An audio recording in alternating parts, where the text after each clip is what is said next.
I was like, how crazy it is that you set yourself a goal and then when you get there, you realize it's not the end of the world. Like, I think sometimes we're like so very much into getting to a goal, to something that we almost forget that after reaching that particular goal, there is something also afterwards. It's like after finishing the race, completing that bikepacking weekend is like there's something that's gonna come after. Mhm. And it's crazy because that's something that I thought about really later on. It's like I've been thinking that this was it. Like when I get there, then that was it. But the truth is, it isn't, and you can't keep going. You can't keep exploring, and you can't keep doing things. And I think that's just awesome. Welcome to the Blue Rose Podcast. I'm your host, Becca Blue Rose, a runner, storyteller, and believer in creating a life that feels like your own. Some weeks it's just you and me, and other weeks I'm joined by women who are chasing their own version of a bold, unapologetic life. Together we explore what it really means to take risks and trust your own path. From Venezuela to Italy, Corina turned a spark of curiosity into a life of cycling and adventure. It all started with a 20-euro bike and a willingness to begin before she felt ready.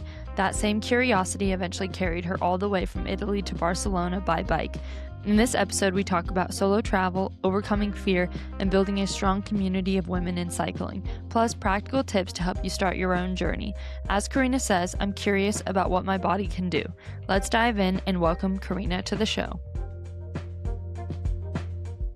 Hi, I'm Corina Montero, as known as Cori Moves, which is the nickname I've got from my Instagram. I'm originally from Caracas, Venezuela. I was born and raised there, lived there until I was 22, and then moved to Milan to finish my architecture studies. And then just been living here since then. So it's been already Yeah. almost 10 years. Crazy. Do you Yeah, like yeah. it there? I do. I do. It's been crazy to, I mean, mainly at the beginning to learn a new language, to adapt to a new culture. But there is something I'm really, really grateful to Italy from, and it's how this time have allowed me to fall in love with the biking. I think that wouldn't have been possible in Caracas, or it might have been much more difficult. But Italy is kind of a paradise for it. So as soon as I discovered it, it was a flash. So yeah. Yeah. Why would it have been more difficult in Venezuela? Because there is not the infrastructure for it, not in the city, not outside, at least not while no my while I was living there. Um, I've heard that from COVID things kind of change a bit, and there is a lot of mountain biking from what I know. So gravel is a less known thing, and also there are a lot of road bikes. But they go also through a lot of busy roads. Personally, that's not my thing. So I would prefer to, go into nature, maybe I'll take my bike and go up a mountain. Yeah, I think that's more my kind of stuff rather than be biking with that car on my side, which is what I do daily here in Milan, but it's short distances. Mhm. Um, so yeah, there also distances are much longer than here in Europe, and I think that also kind of changed things a bit. Plus all the political, economical, social, Yes. everything situation that has been going on there for a long, long time. So yeah. Yeah. Yeah. How did you get introduced to biking when you moved to Italy? That's a funny story because it started just as commuting. As I was saying, I was a student and I was going back and forth to university. Until one day, a friend called me and told me like, "Hey, I'm selling this bike. Would you be interested in it?" And I was like, "Sure, why not?" He was selling it for like, I don't know, 20 euros, something, whatever. And then I went to get the bike. And the thing is that that bike wasn't really like the best. bike or the bike someone would like to have. So I took it the day after to to a mechanic, a random mechanic I found nearby where I was living at the time. And this guy, Maurizio, I'll never forget his name. He told me like, you should throw this bike away.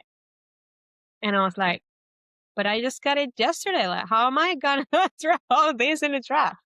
And he told me like, go in the street that is right here, say that I sent you, and they sell used bikes. Get one, get an exchange, get something, but please get rid of this bike. And I was like, oh my God, he's pretty serious about it. And then I went to this spot that was selling used bikes, and I gave him the bike I bought, and I got a new one, um, which was okay for the city. And then that bike lasted like a year or two until I then got like these old mountain bikes that they are cool. They're kind of like aesthetically really nice, and I think I prefer them for the city because here there is a lot of like bumps and everything, Hmm. and some streets are also paved the old way, so there's a lot of vibrations to the bikes.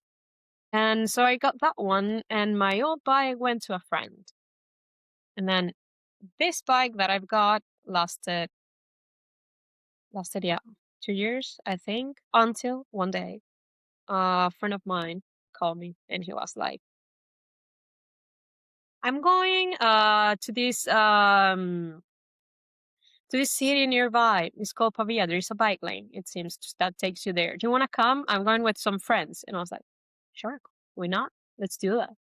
To get to this city, you need to do 35 kilometers over a bike lane, which is nice. Luckily, it was flat, but I was riding my mountain bike with my basket, with four other guys which had road bikes, and I was like, great, let's do this still. So I went there, and it was amazing. I kind of got hooked from the first minute. And so for the other Sunday, because this happened on a Sunday, I was like, I would love to go a bit faster. I think I'm gonna buy a new bike. So then I went to this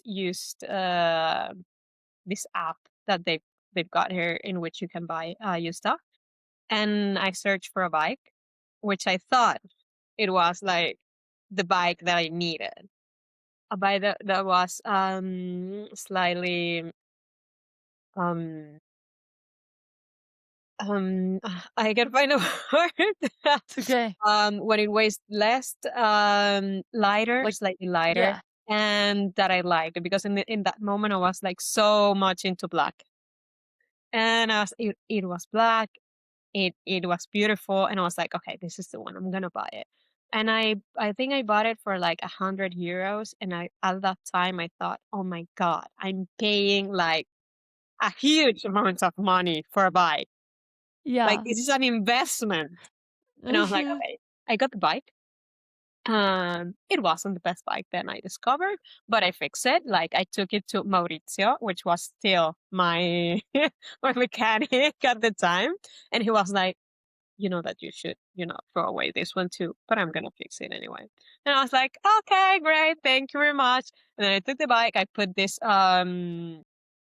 super nice brakes that I really like a lot because it had the road Like the handlebars? yes, the road handlebar. Thank you. Yeah. No And worry. but then I put the brakes on the bar, just not on the curve. And Okay. I thought that was really, really good. It was pretty comfortable for the city indeed. That bike lasted probably 2 months until Okay. randomly one of the guys I went to on the first ride to this to the city to Pavia. He was leaving, and he was leaving to for the Netherlands, and he was selling his bike. And his bike, I mean, it was perfect. It was a road bike, and I was like, oh my God, yes, I'm gonna have a road bike finally, yes. So I got it for an absurd price. Still, I paid it like €120. And then I met these friends that were doing a bikepacking route through Via Francigena, which is a road that connects Aosta to Rome. But they were starting from Milan, so they were doing Milan Rome, following the same route.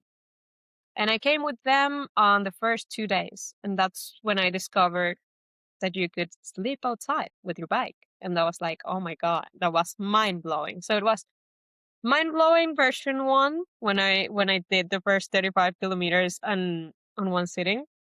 And then my mind blown version 2 when I discovered, well, you can carry your stuff on a bike and then sleep outside. Mhm. And from then, um, I decided I really wanted to I wanted to make the real investment, because I mean, right now €100 for a bike seems like a dream, like something you wouldn't find anymore, because now I'm spending, like, I spent at least 2,000 on the next bike I but it was a bike that took me from Milan to Barcelona, and then I from Munich to Milan. Then I started to have these crazy ideas that I could get anywhere I wanted with a bike, and I was like, okay, this summer I want to visit my friends in Barcelona. So how am I gonna get there? And I was like, clearly I'm gonna go by bike. So I went by bike, and it was awesome. That was my first ever solo solo bike packing, and I definitely had the time of my life. I think I'm never gonna forget that. So that's what I think why I think Italy have given me this sort of spark with cycling, which have been growing yeah along the years, and this is the my fifth year. Wow. Yeah.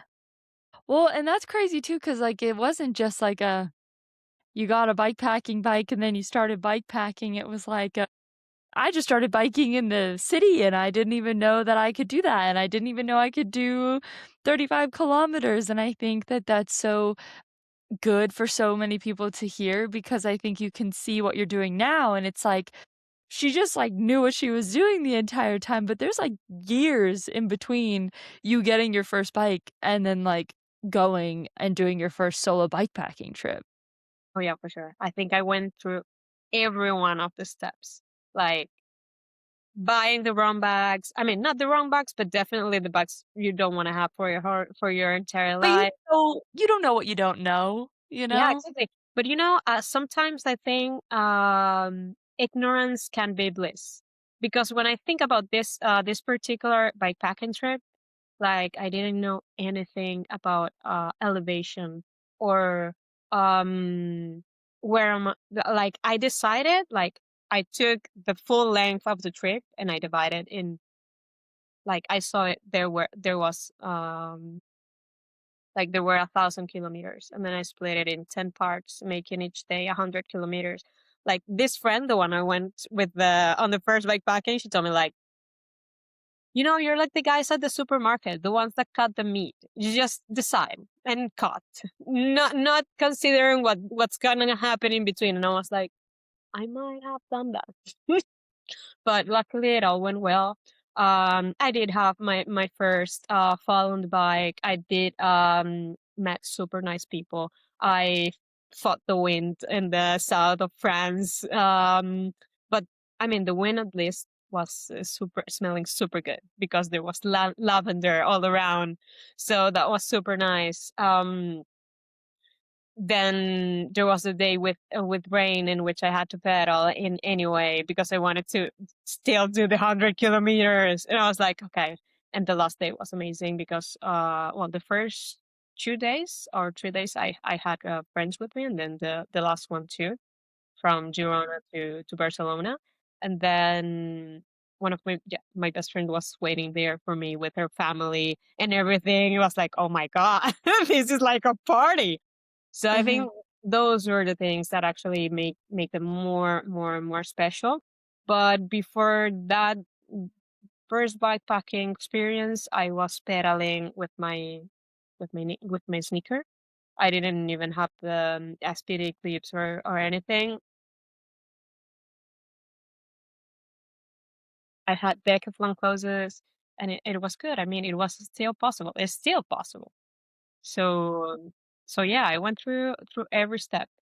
And yeah, sometimes when I think about it, it is like, okay, yeah, ignorance sometimes can be something good. When you just want something, you can go get it, and you'll find the ways. Yeah. And you'll just learn so much more by doing it and having the experience. Whereas, like, if you stop yourself before you do it, because if you had seen that this was going to be, what, 1,000 kilometers and you had to like break it up and you just looked at that 1,000 kilometers and you were like, I have no idea how I'm going to do that. Like, so many people can get stuck in that step of like, well, I don't know. But then it's like, well, why don't you just see what happens, you know? And I think I personally err on the side of ignorance is bliss as well, and, like, sometimes that's, like, maybe not the best approach, but then other times it's like, nothing went wrong because like, some things could go wrong, but then I think you have to be like, "Well, what's the worst thing that could happen?" Well, yeah, You know? exactly. I mean, I completely agree. And the thing is, like, I mean, it depends on which kind of things go wrong. Because Yeah. I think when we're in certain situations, we are very much capable of finding a solution. I mean, like, problem solving is something that comes to you when the problem is there and you find, like, you need to find the solution.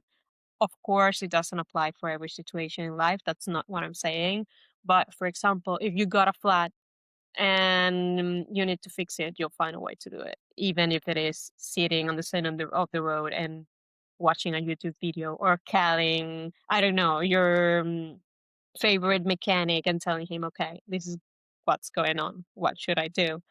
Um, so yeah, I think that trying and going for it, it's basically what we all should do, at least once. Yeah, yeah. So how did you prepare for that, I guess, first trip, not really knowing anything? Like, how did you know what to bring? And then were you sleeping outside by yourself? And like, how did that look for you? I know that sometimes, like, being a solo female out doing these experiences, I feel like there's a lot of people that say like, you should watch out, you're a woman. And so I'm just curious your perspective on that. Yeah, I've got that a lot before departing, and I think it was like, oh, and you're doing that alone, for real? And I was like, yeah. um, well, I prepare basically shrinking everything that I took on this first night out to the essentials. What I really needed, what I really used. I decided to do it on Airbnbs. So I actually make the reservations before, like day by day. And then I just got there. In some of them, I met the people from the houses. Some of them were hostels, so there was much people. But those interactions, I think, they were priceless because they were definitely part of the trip. So in the let's say the preparation phase wasn't done that long either. I decided where I was going, and then I made the routes, um, and then I just download them to my Garmin. And, oh, that's what I've got. I've got a GPS display for the bike because that's one of the things that I think would make me independent on the bike. Like, to have the route on a screen and to follow it. Then I decided to get the SPD for the shoes, and that was a huge step too because you're there, you're trying to unclip it once again, trying not to fall. You still, I fell, but it was Everyone has fallen exactly, trying those shoes for the first time. that's part of the experience. Yeah. Um, so yeah, then it was just time to go for it. I think also, I think the last thing I did was telling my mom, like, I'm going to Barcelona by bike. Okay, bye. And that's really funny. But she was like, "Oh my god, and you're going alone? Okay, please do let me know how it goes." And I was like, "Okay, okay, no worries." And then also great things happen during the trip because I realized that when I share it, like when I made it public through Instagram, some people actually wrote me and they were like, "Oh, but I'm here. Let's meet." Or, "Oh, I've got a friend that's in that city that you're gonna pass by, so maybe you can have lunch together." And this really happened, and it was super nice to actually be connected to other people through people you know. So one thing led to another, and I was having lunch with a friend of a friend that I've never met before. Um, and then I was having dinner with this super cute lady from one of the places I stayed in. She was like, "Oh, you want me to cook dinner for you? You must be so super tired." And I was like, "Oh my god, this is magic. Now I know why people get hooked on cycling and biking trips. It's like it did demonstrate that the world can be an amazing place when you do exchange nice energy and when you put yourself out there. So yeah, and I for some reason always felt safe. Mhm. But I can say that coming from a place in which I've always felt unsafe because I think Caracas is a pretty or was, I don't know how it is now, but it's a pretty unsafe place. So you were always looking behind you to see if someone was following you. Every time you were going to open the door of your house, you need to be aware of what's going on around you. So I think in some sort of way I keep that with me because I grow with it. But I cannot say like there weren't any moments in which I felt um in super danger. Mhm. Like, I think the only moment in which I call my best friend to tell her, I'm kind of scared right now. It was because I was in the middle of a forest. It was getting dark, and I was like, "I'm here. If I don't call you in an hour, well, that means something happened." I mean, talking about the fear too, like, is important because I mean, we all get to a point where, like I mean, I'm afraid of the dark, and so, like, regardless of what I'm doing at night, it's just like I just become a little afraid, and I've just always been afraid of the dark as a kid, but it's like, I know that nothing is gonna change just because the sun is going down, but for some reason, it's like the sun is going down, and I'm scared, so Right? I don't know why it might be. Maybe because we feel like we're not able to see what's going yeah, on around us. yeah, So that might be something. Yeah, I've been trying to work through that too. yeah, And everything. I need to write more in the dark. I think that's something I will aim to do more of this year. This year I'm also well, let's go step by step. After that first bikepacking, then the year after another bikepacking came, and I started going to events and got into gravel a lot. And then I started exploring the mountains. I was the word, I can do it. I was lucky enough, I'm fortunate enough to meet a lot of women in the cycling gravel scene here in Italy. So I can say that mainly I've got friends that are women that go by bike, and I think that's awesome because when people tell me like, "Oh, but man, some blah, blah," I'm like, I'm surrounded by super strong and capable women. I cannot tell anything. Like we're mhm, capable. Sorry, not sorry. And yeah. then, yeah, one thing led to another. So I ended up doing more of these trips, of these solo trips, and then I started doing events. Then in 2023, I went to the Commons Women's Rally in Slovenia, and that's where I met Sami in 2023. And yeah, from that moment on, we started working together on the W Collective. I don't know if you've heard of it. We did talk about it a little bit, but feel free to also talk about it again. I think the more people know about it, the better. Yeah, yeah, definitely. Well, we our aim is to put as much women as we can outdoor, and to make them aware of their power and how beautiful the outside and the outdoors are, and to make it a friendly place for every woman out there. So yeah, we started working on that. I was doing the graphic part, and then we did some social rides at the track, and then I did one here, and then yeah, everything kept growing and growing and growing. And then this year, I'm aiming to do my first ultra, which is why I was saying I need to ride more in the dark. But it's actually called Bright Midnight. So I hope it's gonna be there's gonna be light. I hope. Yeah. Where is Um, that one? Slash, what is it? How long is it? is in Norway. It starts Okay. from Tolga. It's 1,100 kilometers with 20,000 meters of elevation. Yeah, I mean, we'll see. I've never done anything of the sort before.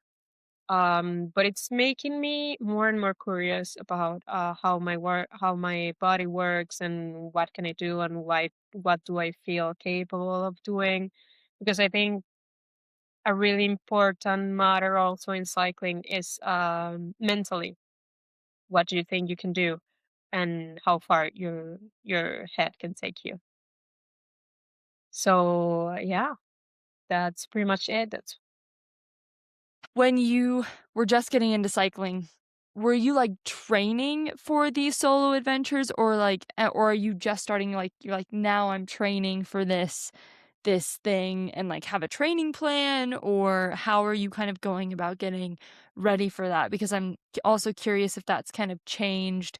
Has that changed your, like, love and enjoyment for it at all because you're, like, training for a specific goal versus, like, "I'm just gonna go try this?" that's a super nice question. Thank you very much for asking that. I've never trained for my trips before. I was just riding for the joy of it, and I've actually like almost never used that gel before. Like, you know, the ones I've never felt like it. I never felt like, oh, in this moment I need a gel, and I wasn't, and I'm not doing it for a performance purpose.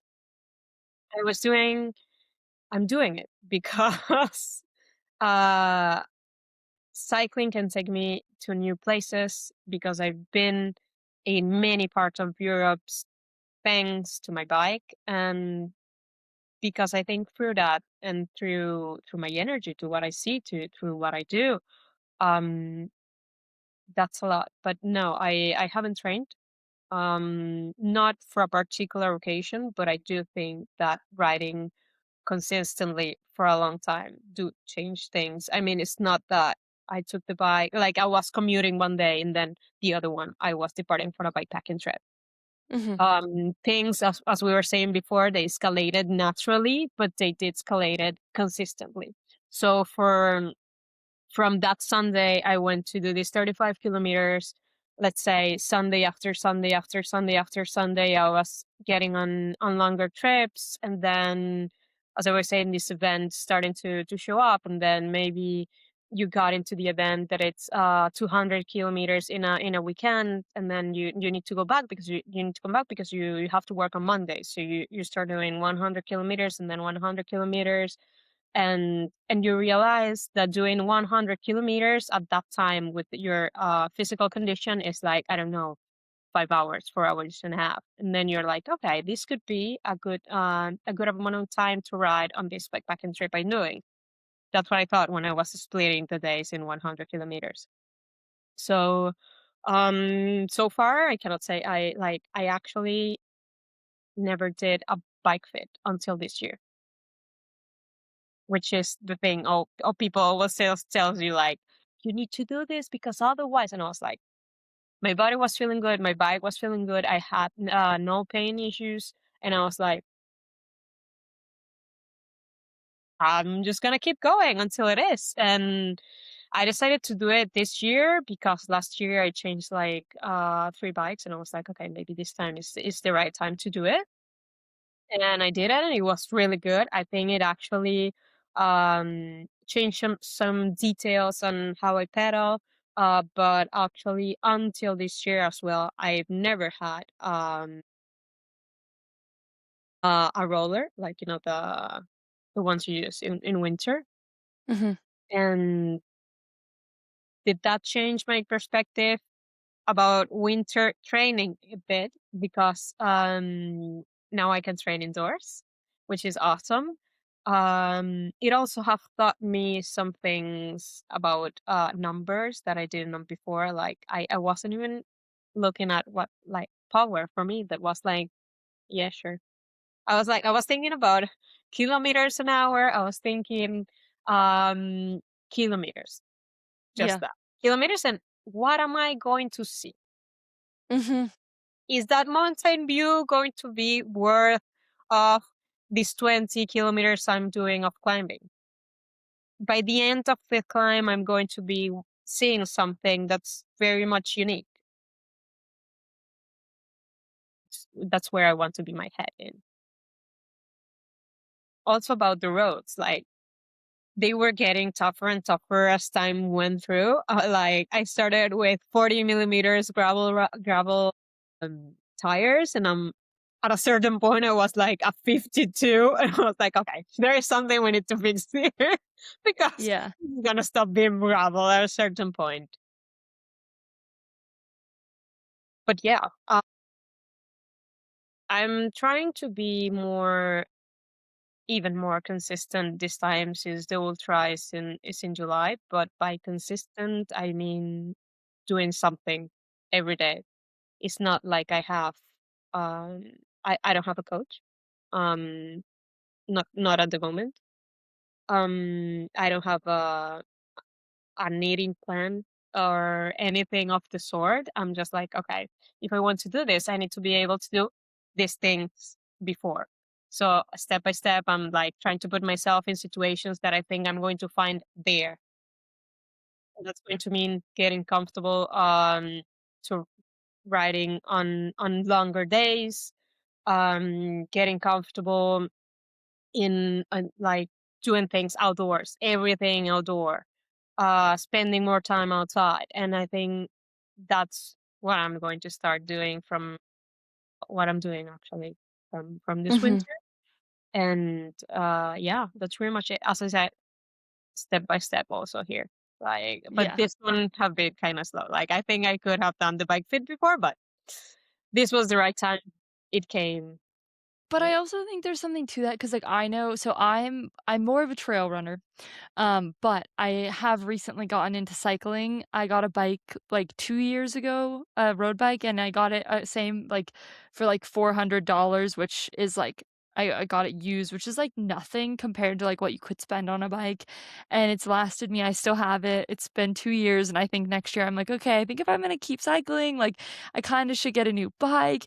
But then I've slowly but surely started to learn more about, like, yeah, like, there's certain ways, like, cyclists do things with yeah, like, there's, like, their bike fit, and then there's, like, certain shoes or, pedals or glasses or all these there's just so much that you could do to, like,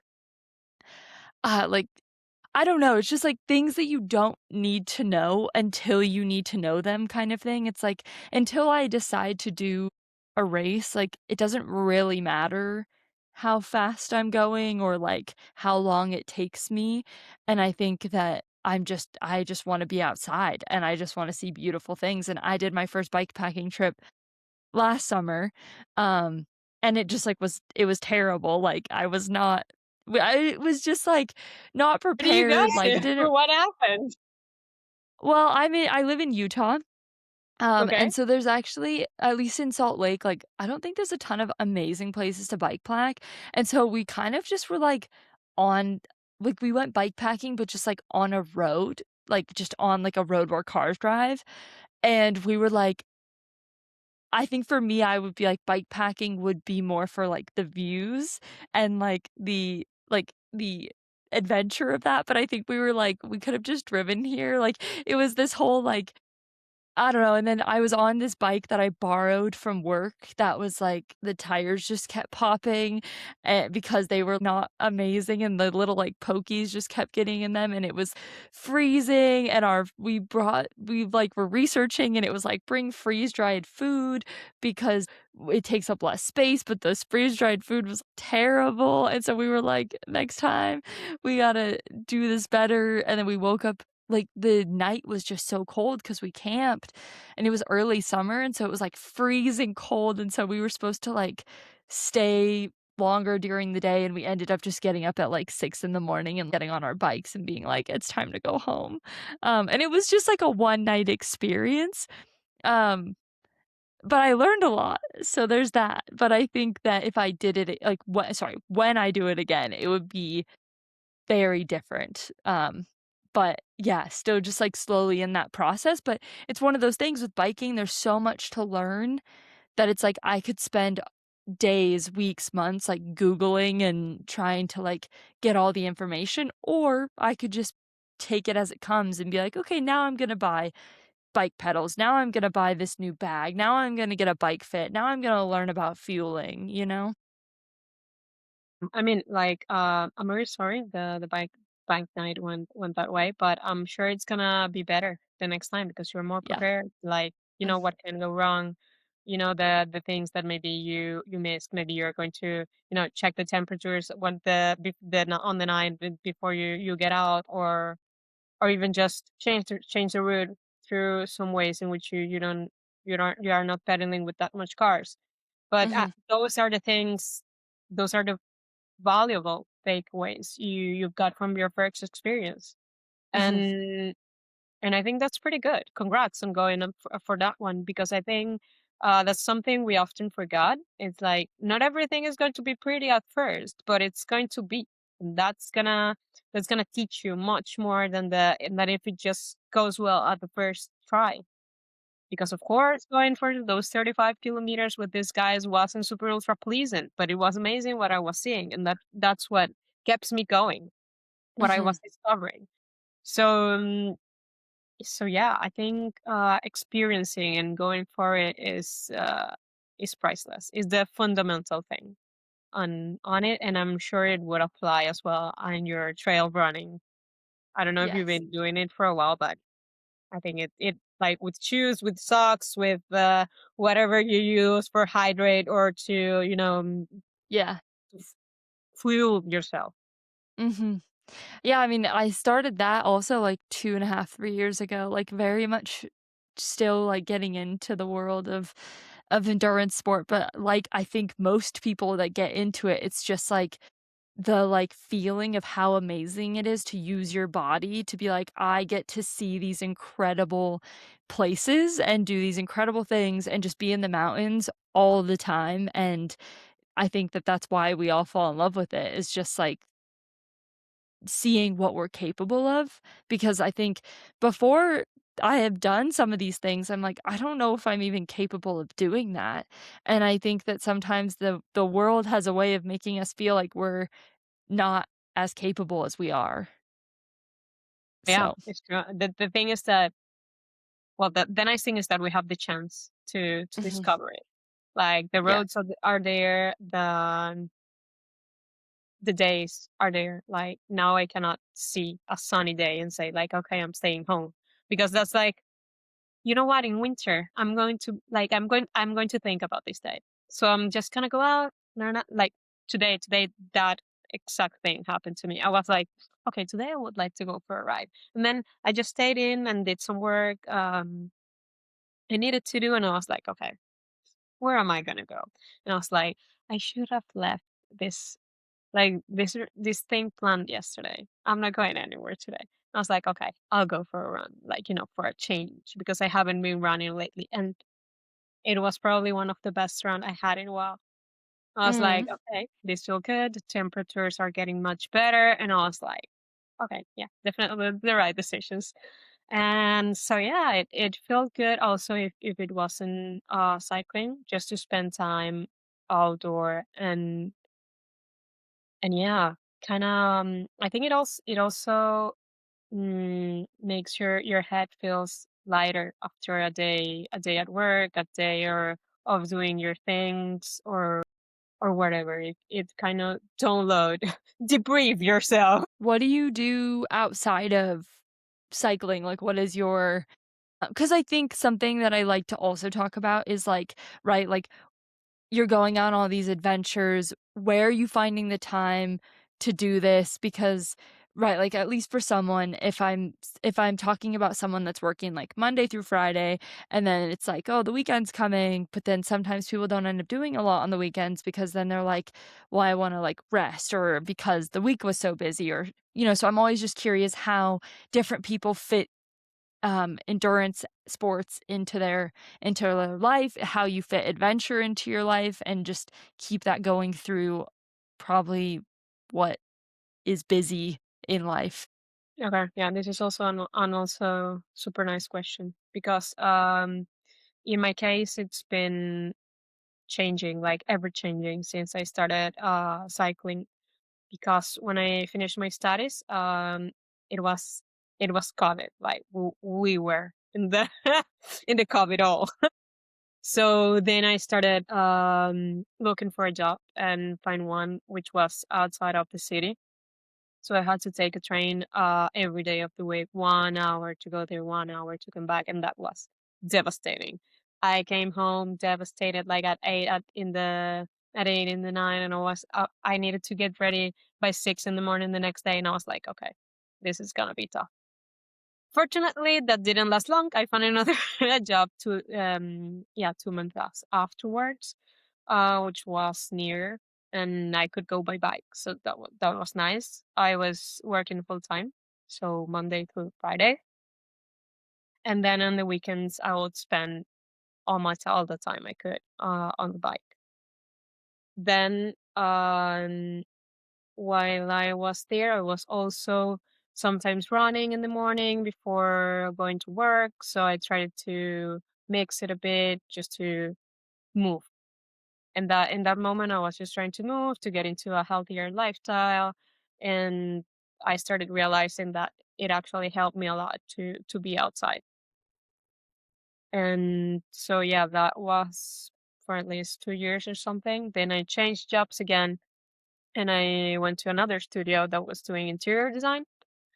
And that was in the center of the city. I was still commuting by bike every time I could and going on weekends and going to the events I wanted to, exploring some other regions of Italy and doing the long trips, for example, the Barcelona bikepacking trip and also the Munich bikepacking trip and everything that came afterwards. I did in summer, which with my vacations. So those were my vacations. I was away for 10 days and then the day after that, I was going back to work.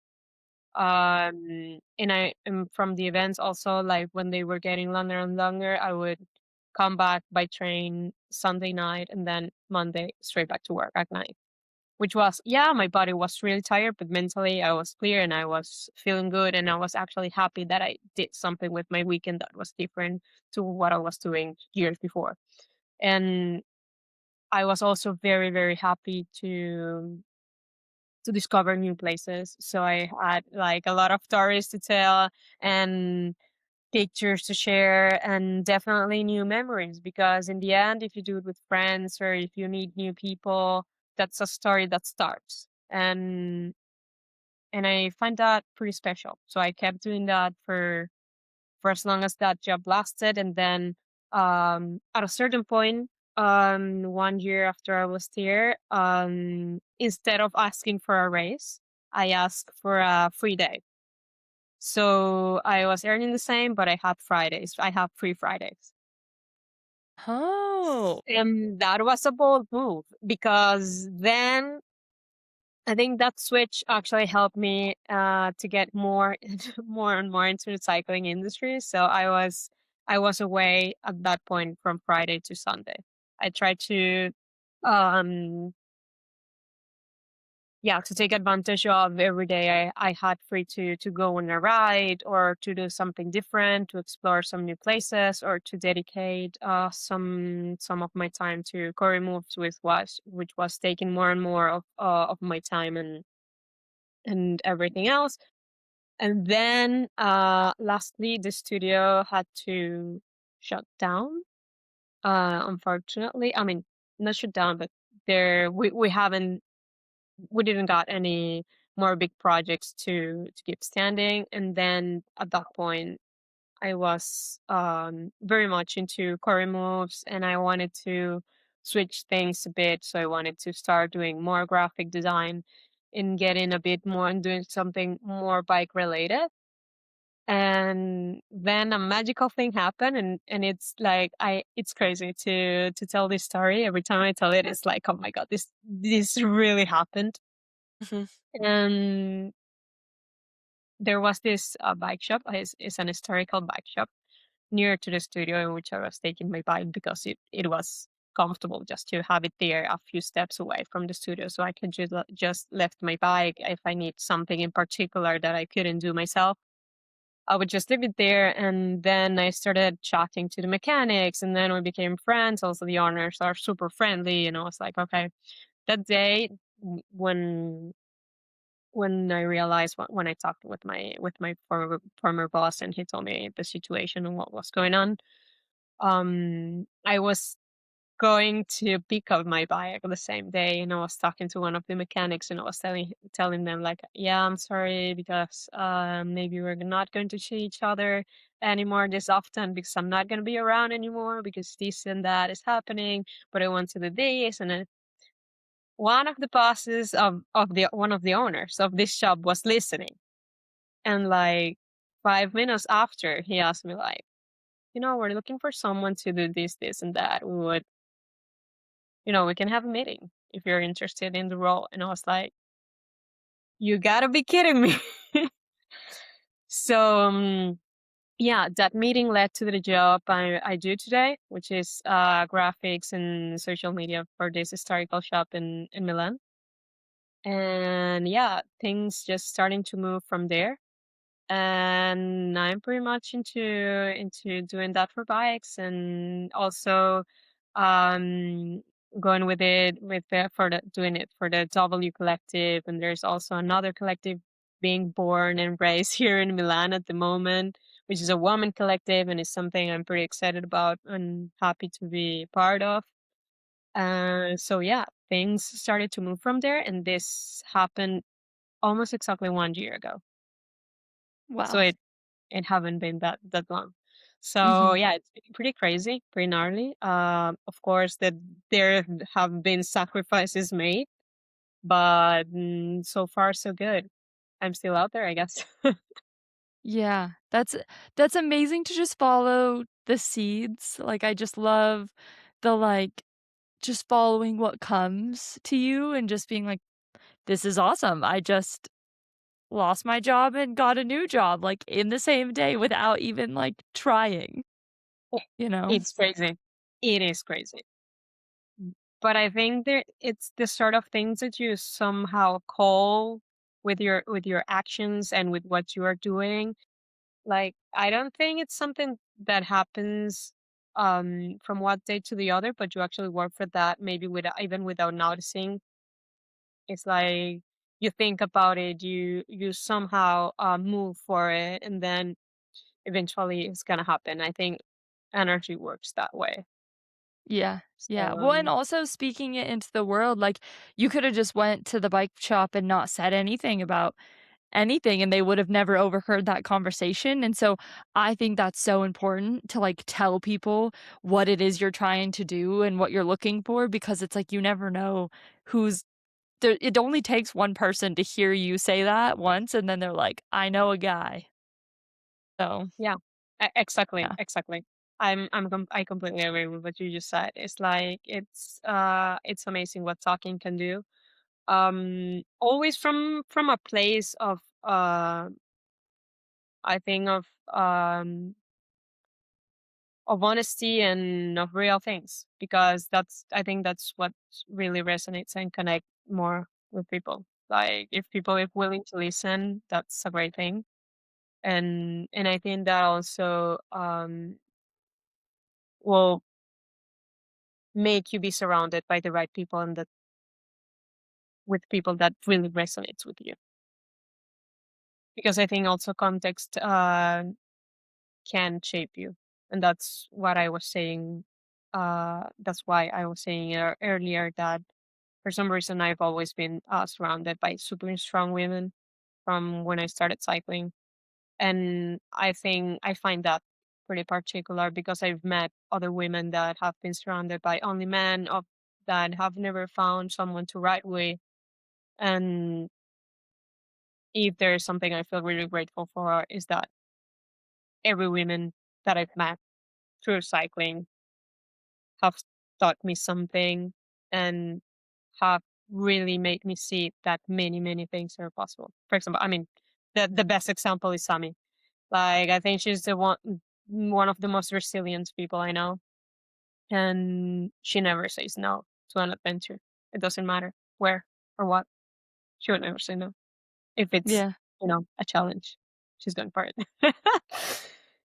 I So love yeah, that. I think that's what I want to that's the kind of people I want to be surrounded. Um, Mhm. People who wants to be out there, who's willing to listen, who's willing to share, and also to help each other. I think it starts from there, from taking a friend out on a bike ride. You have no idea how many friends I've got that write me a text message when they are about to buy a bike.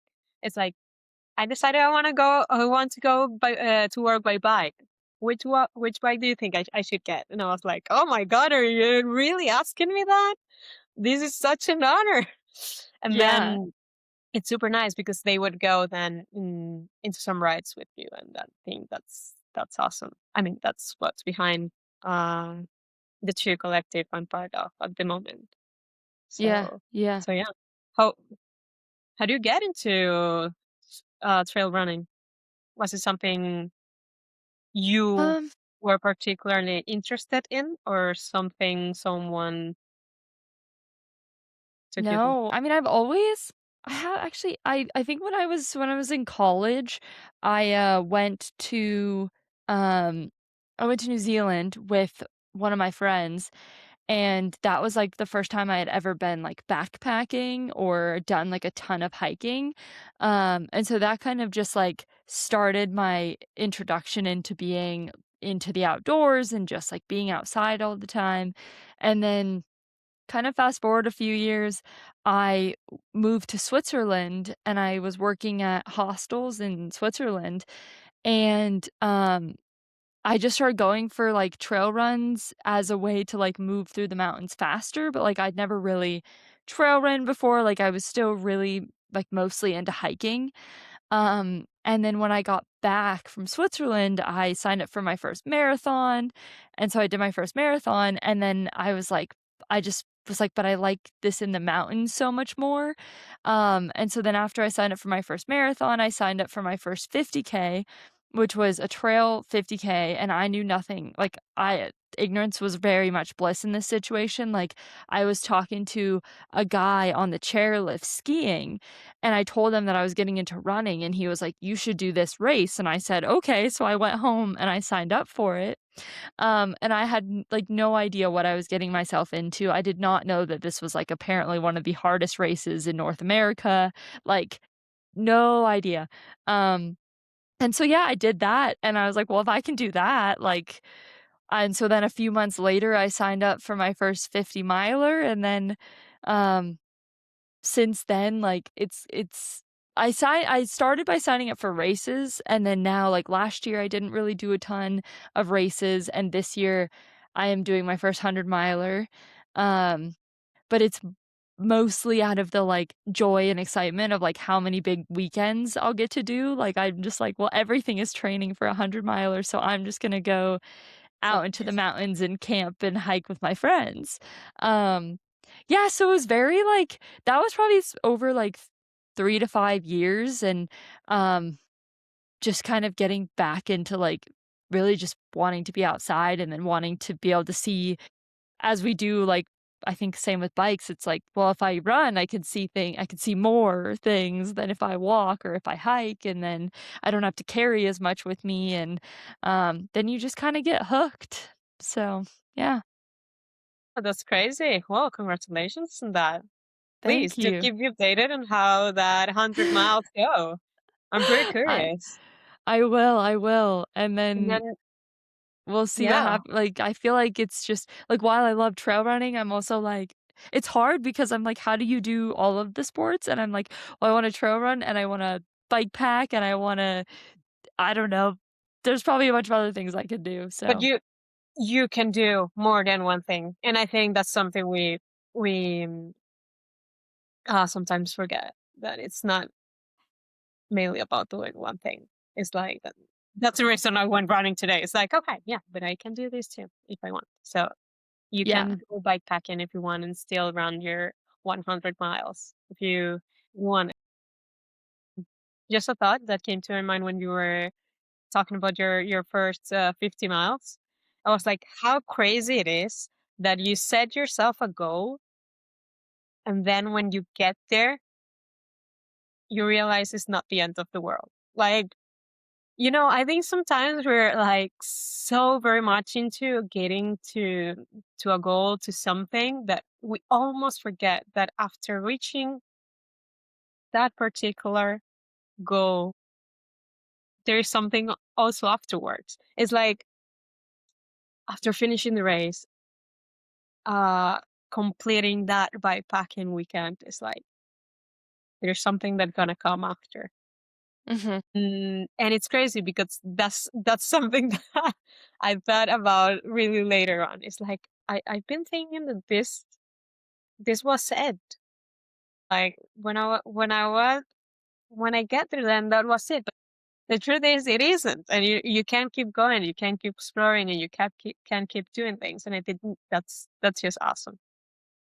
Yeah, well, I mean, once you it's like you just have to open the door. It's like I signed up for a 50K, like, did I think that 2 years later I'd be like, I could not have forecasted that, like, 2 years later I'd be running 100 miles, and it is and I think that that's a reminder that's helpful when you set a goal and, like, you wanna do something because then it's also the after effect of like, "Well, I set my goal and I did it, so now what do I do?" But it's also like something will always come and there always will be something else for you to do, to try, to explore. So just like not getting hung up on that like one thing Yeah, and exactly. and doing running and bike packing and other activities. And I mean, why not? Yeah. I mean, you don't know. We cannot forecast what we're going to be doing 5 years from here. No, we Because can't. if you have told me like 5 years ago or during COVID that 5 years forwards I was going to be here talking to you, I would have laughed at you like wrong. Or I don't know, like that I was going to be working with cycling brands or doing stuff with Sammy. Like Yeah. that would have never crossed my mind. Mhm. But here we are. Things Here do we happen are. if you Yeah. if you dream them hard and work for it. Mm. Thank you so much for coming on the podcast. It was so lovely to get to know you and to chat. Thank you very much, Becca, for the invitation and for the chat. It's been lovely for me too to get to meet you a bit. Yeah. And yeah, to have this conversation. Thank you very, very much. Thanks for listening to the Blue Rose podcast. If you love this episode, please hit follow, leave a review, or send it to a friend who's building their own bold life. Keep trusting yourself, and I'll see you next week.